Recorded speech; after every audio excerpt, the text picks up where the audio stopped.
Nagagalak ang mga tagahanga ng Magnolia Hotshots, habang nagpapakita ng mas malakas na suporta si Boss Al Francis Chua, para sa koponan. Tuwang-tuwa ang Magnolia fans, feeling na sa wakas ay nagpapakita na ng suporta ang sports director ng SMC, na si Boss Al Francis Chua sa kanilang squad. Dahil aktibo na ngayon ang Magnolia sa mga trade moves, at kumpiyansa na nangunguna si Coach L.A. Tenorio, nararamdaman ng mga tagahanga ang mas malakas na pakikilahok sa pamamahala. Ang kamakailang momentum ng koponan ay nagdulot ng pananabik, at mapaglarong komento sa mga taga-suporta. Marami ngayon ang pabiro na nagtatanong kung sinong player na, ang isusunod ni Coach L.A., ang susunod na ire-request kay Boss Al Chua. May malalaking mga paggalaw ang Magnolia Hotshots sa ilalim ng bagong coach nitong si L.A. Tenorio. Ni-released si Lolo Raffy Rivas, na hindi naman katakataka.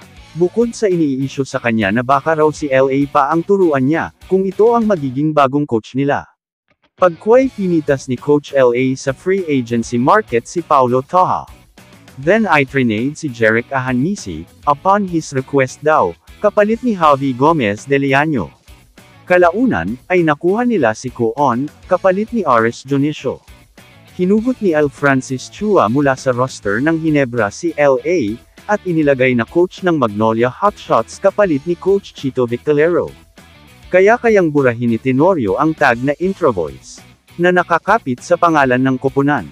May mga bashers na nagsasabi, naku po, uutusan niya ni Chuawan na magpatalo sa Ginebra.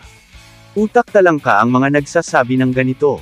Kahit sister team, pagdating sa laro, walang bigayan.